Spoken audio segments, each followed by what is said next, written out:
What up peeps? Influenza, TheSneakerLeaker. Een hele goede dag, natuurlijk een good afternoon en een buenas noches. Hangt er vanaf wanneer je deze filmpje aan het kijken bent. Maar welkom op het kanaal en welkom bij een gloednieuwe Weekly Windup waar we de Hype Limited exclusieve sneakers van de komende week even gaan checken. En natuurlijk een kleine recapje van wat vorige week is gebeurd.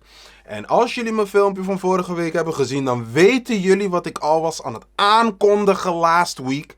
Dat eventueel this week uit zou komen. En ongeveer ook nog deze maand uit zou komen. Maar this week hebben we echt what maybe could be the sneaker of the year.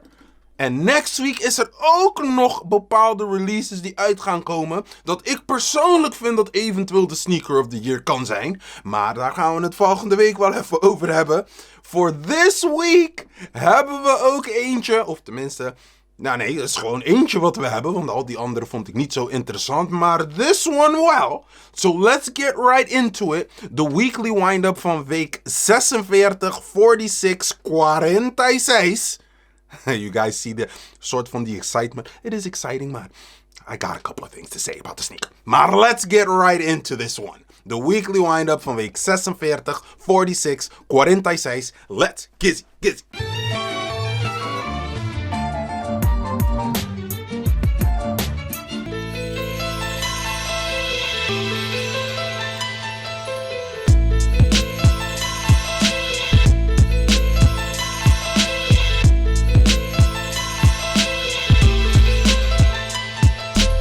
De Jordan 1 High OG Chicago moet deze week uitkomen. Jawel hoor. Dus als het goed is, er is een hele grote kans that this is gonna be sneaker of the year. Now, I don't know if I 100% agree with this being sneaker of the year. Als het sneaker of the year wordt, want we hebben nog, wat is het nou, nog 6, 7 weken van dit jaar. Dus er kan nog wat andere sneakers uitkomen that could come into competition with this sneaker. Maar er is grote kans that by popular demand, this is gonna be sneaker of the year. The last time that this colorway came out, überhaupt, was dus in 2015. Dat was ook nog de Jordan 1 High Chicago. Alleen, this Jordan 1 High Chicago colorway is toch wel ietsjes anders than the last couple of releases of this sneaker. I don't want to call it the roots, maar bijna naar het begin van dus de Jordan 1 High Chicago. Of gewoon überhaupt de Jordan 1 High. En dan ook nog met het feit dat ze letterlijk, of tenminste, how they reimagined this sneaker, is dat ze het letterlijk van 1986 hebben gepakt. En er kan nog best zijn that a couple of these stores never sold out the sneaker back in the day. Dus dat je nu naar een van die oude mom and pop shop stores gaat. En you go look into their basement, see what for leftovers they have qua stock. En dan kom je erachter dat er gewoon een Jordan 1 High Chicago colorway ergens in de hoek van de kelder zit. Helemaal dusted up. Box is echt helemaal worn. En je ziet echt dat it's aged. Completely aged box. Dat misschien ook nog de lid van de box is kwijtgeraakt. So they had to put a replacement box on it. En dan doe je die lid open van de doos. En dan zie je dat er nog een receipt zit. Van dus back in the day, handwritten, you know those handwritten receipts met dat inktpapier aan de onderkant, zodat je een kopie kan geven aan de klant en dan dat je die original houdt. Als je in een winkel werkt, dan weet je van dat soort handwritten bonnetjes. En dan pak je die schoen after opening the wrapping paper and you get the shoe. And because it's a 1986 version of the shoe is old, it's yellowing by the midsole. The white panels of the sneaker, the leather is starting to crack a little bit. So you see the cracks in the white panels of the sneaker. Je ziet ook nog dat de zwarte gedeelte van de sneaker ook nog niet echt 100% zwart is. Meer vervaagde zwart en old and it starts to crackle and stuff. Dope! I mean, ik vind het concept van de sneaker dope. En dat ze het op deze manier, that they're not really giving you the original. Ze hebben er toch wel iets mee gedaan en daar is Nike echt heel erg goed in. You want the sneaker not only just because of the sneaker, maar also because of the whole story around the sneaker. That gives it an extraatje gewoon. Maar wat ze dus niet hebben gedaan bij deze is de red parts of the sneaker. Die hebben ze gewoon echt pristine gehouden. To give the red pop to come out. Dat je echt ziet dat het gewoon een Jordan 1 High Chicago is. Personally, cracked leather vind ik minder. En of het nou op een Jordan 1 is of die Air Max 1 Patas. Er zijn bepaalde kleuren die ook nog die cracked leather hebben. En dat vind ik persoonlijk net ietsjes minder. Ik snap wel de cracked leather. In deze situatie snap ik het wel. Alleen persoonlijk, to look at the sneaker, vond ik dat de cracked leather net ietsjes minder was bij die sneaker. Because of the story snap ik die cracked leather 100%. Maar ik vind het persoonlijk net ietsjes minder. That's why ik ben wel persoonlijk ietsjes hesitanter om te zeggen dat this is gonna be sneaker of the year for me personally. Ik kan helemaal snappen if this sneaker gets crowned by popular demand and by public opinion as the sneaker of the year. And I'm not mad at that. Don't get me twisted. The Jordan 1 Chicago, the normal version, there is nothing wrong with it. Beautiful sneaker. But they gave it toch wel een beetje extraatje om met het verhaal en met de cracked leather en dat soort dingen. Dat vind ik sowieso wel dope. Alleen aesthetically persoonlijk vind ik de cracked leather minder. En daar moet ik echt eerlijk in zijn. Dus you guys know, ik snap het ook. Ik ga deze schoen sowieso proberen te halen. At least get like 2, 3, 4 pairs. If I get more than 1 pairs, I'll probably put one of them on toe. And then I'll stock the other one for a later date. Maar eerder for the investment. Persoonlijk, hè. Ik snap dat genoeg mensen deze sneaker willen hebben just to floss with it and to put it on feet, and which is what you are supposed to do with a sneaker.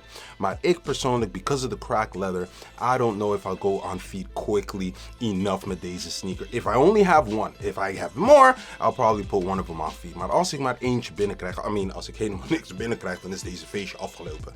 Maar als ik eentje binnenkrijg, that one is gonna be reserved for a later date, because we all know that the prices of this sneaker, they're gonna go through the roof at some point in time.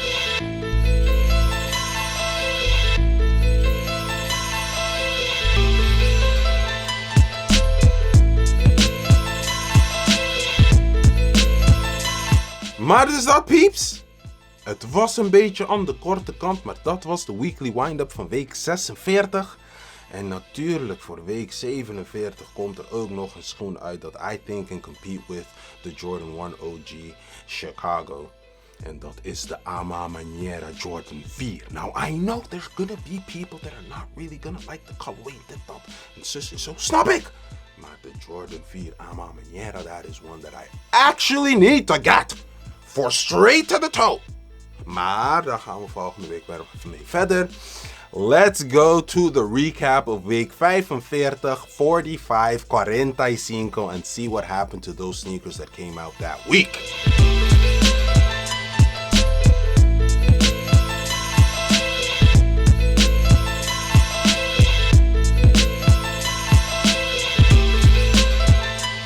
De Jordan 7 Trophy Room was verleden week uitgekomen. En dat was dus die sneaker met de Michael Jordan signature op de heel debossed. En het ging allemaal over the greatest game never seen. En ook nog het feit dat toen die tijd, after that game, Michael Jeffrey Jordan heeft tegen die andere 2 legendes die wat ouder waren op dat tijd, Magic Johnson en Larry Legend, Larry Bird, heeft hij tegen hun gezegd van there's a new sheriff in town. En dat staat allemaal ingestitcht aan de binnenkant van de sneaker. En je boy heeft gewoon een dikke L gekregen. Op een retailprijs van €225 was het toch wel best een pittige prijs voor een sneaker. Deze was echt het toppunt van de Jordan 7. En natuurlijk, Jordan 7 Trophy Room. We weten allemaal al, de Jordan 1 Trophy Room, de Jordan 5 Trophy Rooms en zo. Die gaan allemaal voor ridiculous bedragen. En als ik ga kijken op de resale site, zie ik dat ze nu ongeveer tussen de 350. Dus eigenlijk wil ik zeggen tussen de 300 en de €400. En om een beetje precies te zijn, to get like a mutual average, ongeveer rond de €350 gaan ze. It also depends on what size you have. Dus you get a little, what is it now? A little lunch money, 70, €80 winst als je deze op de resale sites verkoopt nu. Maar ik denk persoonlijk because there's so many details on the sneaker en het verhaal is toch wel interessant. En again, there's a new sheriff in town. I mean, if you remember that, dan snap je echt wel met al die extra details op de sneaker dat er groot kans is. En ook als we nog gaan kijken naar die andere trophy rooms die uit zijn gekomen, wat voor bedragen die nu opleveren op de resale market, dan zou het me niet verbazen dat deze Jordan 7, maybe not as much as the Jordan 5 trophy room die nu al wat 1900 euro waard is of zo, maybe it won't hit those bedragen, but it's probably gonna double up on the price that it has now. If you're waiting on trying to get this sneaker on the resale market, I'd get it eerder dan later, because later is a good chance that you're not gonna see these type of prices that you're seeing now for deze Jordan 7.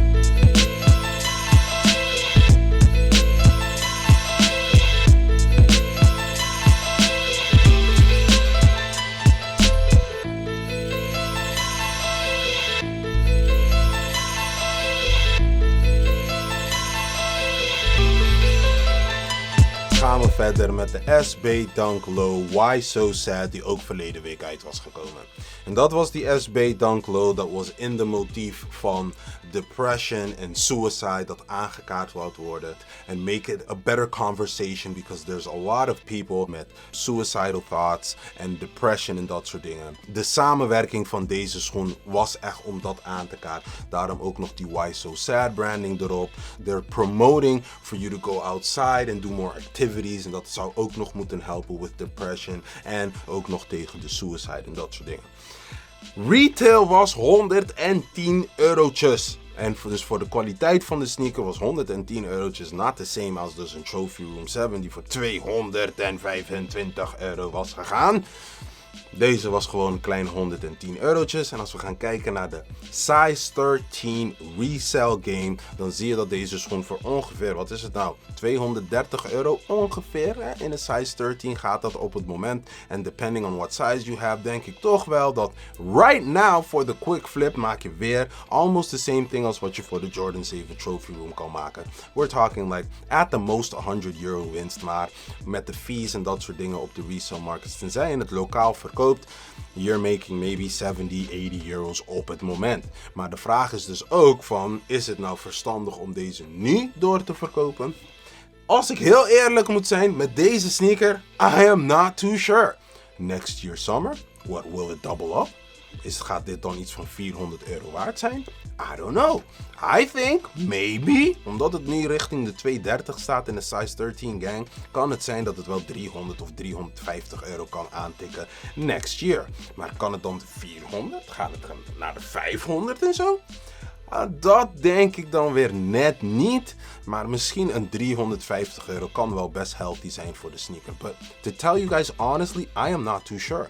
Sterker nog, I want to know what you guys think. Wat vinden jullie? Denken jullie dat dit echt gewoon een sleeper is? Van luister dan SneakerLeaker. Dit is echt een sneaker that next year, or at the end of next year, dan ben je gewoon misschien 600 euro kwijt voor deze sneaker. Of zeggen jullie van, jullie moeten blij zijn dat je nu 60 of 70 euro premium op de retailprijs kan pakken op deze sneaker. Want in a year from now, everybody's gonna forget the sneaker, nobody's gonna want it, waardoor die prijs gewoon gaat inkelderen. Dat moet je blij zijn dat je nog retail voor die sneaker kan pakken. Ik denk persoonlijk niet, want de kwaliteiten van de sneaker zijn toch wel wat daar, hè, met de zweren en dat soort dingen. En de swoosh daar een beetje vervaagt. En then you get a whole other color bij de swoosh. Als het goed is het yellow de kleur dat dan vervaagt. It goes then from dark blue then to yellow.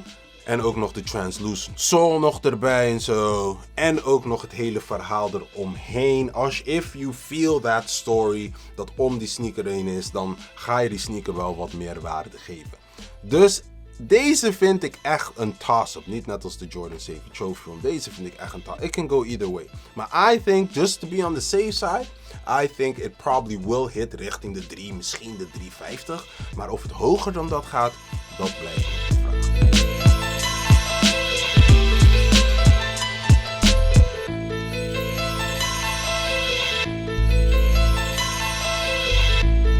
Maar yes sir peeps, dat was de Weekly Windup van week 46, 46, 46. En natuurlijk de recapje van week 45, week 45, week 45. Als jullie deze filmpje doof vonden, gun je boy die like. Als jullie vinden dat andere mensen ook nog van dit informatie moeten weten en genieten, vooral over die Jordan 1 High OG, the most anticipated sneaker of the year, en ook nog eventueel de sneaker of the year, especially if you agree with that statement, gun je boy die share. Ik hoef jullie niet uit te leggen wat jullie moeten doen met de subscription button, want YouTube doet volgens mij niet zo moeilijk met de algoritme van de subscription button, maar die notification bell. Als jullie die aanklikken, krijgen jullie elke keer weer te weten als ik weer een nieuw filmpje drop. En dan blijf ik het zeggen. In cada video, otra vez y otra vez y otra vez. Let's keep this culture going. Jullie weten zelf.